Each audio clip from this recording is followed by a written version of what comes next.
We often think of social differences as a problem, maybe even a threat to democracy. But what if that's not the whole story? What if the political expression of our differences, our gender, our faith, our background, is actually how a democracy, especially one as diverse as India, really works?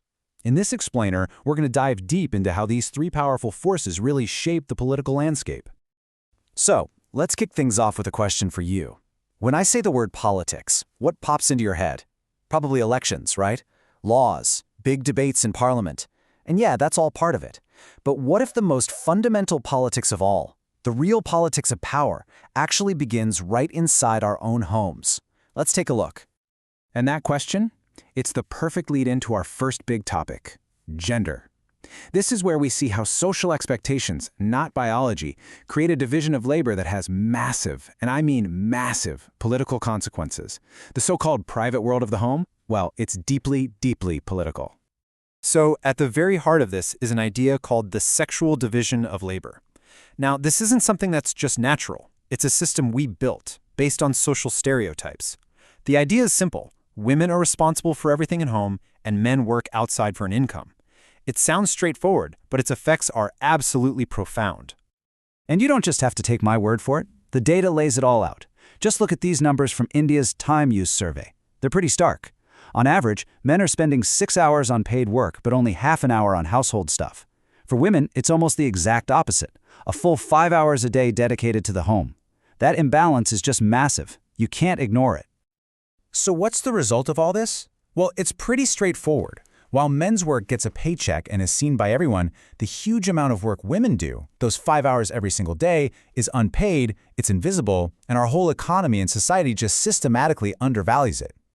And this disadvantage, it starts way before anyone even enters the workforce. Look at this number, 54%.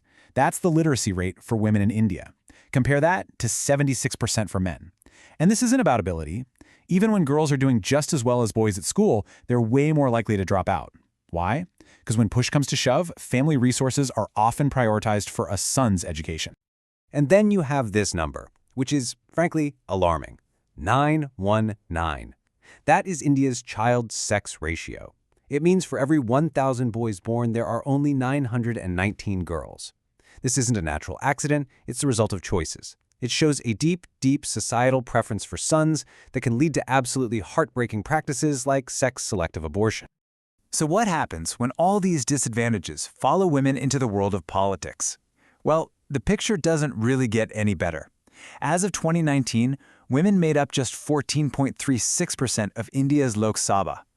Think about that. In a country where women are literally half the population, their voice in the halls of power is barely a whisper.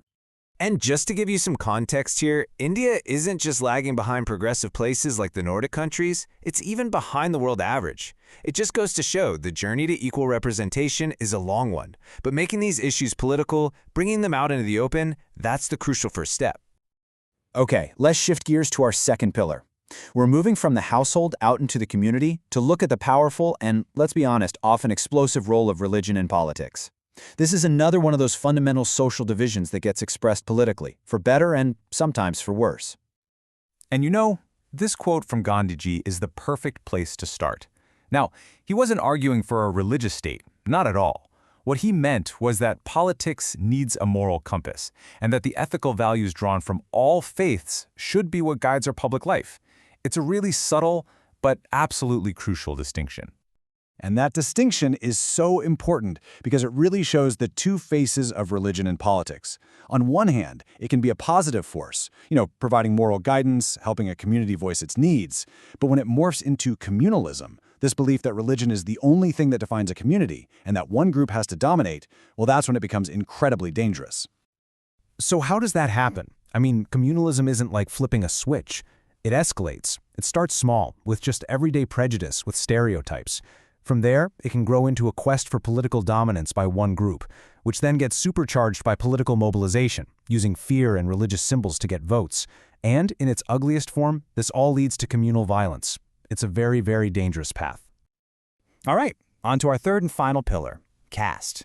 Now, unlike gender or religion, which you see all over the world, this kind of social division is really unique to India. It's a system of hereditary hierarchy that, while it's been officially outlawed, still has a massive impact on society and, of course, on politics. And you really don't have to look far to see that impact. The numbers just tell the story. There is this undeniable link between caste and economic status. In rural India, almost 46% of scheduled tribes and 36% of scheduled castes are living below the poverty line. Now compare that to the Hindu upper castes, where it's less than 12%. The legacy of this centuries-old hierarchy is right there, in black and white. So with these deep divisions, it's pretty easy to just assume that politics is all about caste, right? We hear this term all the time, vote bank, which suggests that entire caste groups vote like a single, predictable block for just one party. But is it really that simple? Well, the reality is way more complicated than that. A political party just can't win an election by banking on a single caste. First off, no single constituency has a clear majority of any one caste. Second, no party ever gets all the votes from a single community. And look, voters are smarter than we sometimes give them credit for. They're also looking at a government's performance and the quality of its leaders. Okay, so we've looked at gender, we've looked at religion, we've looked at caste. Let's pull back for a second. What's the big picture? What's the final verdict here? What really happens when these deep social divisions crash into the political world? Let's bring it all home. And this leads us to a really powerful idea, a total flip in how we usually think about this. We always worry that politics is becoming caste-ridden, but maybe it's more accurate to say that caste becomes politicized. When these identities get dragged into the political arena, they stop being these rigid, fixed hierarchies. They become dynamic forces. Groups can start to negotiate, they can form coalitions, and they can demand to be heard.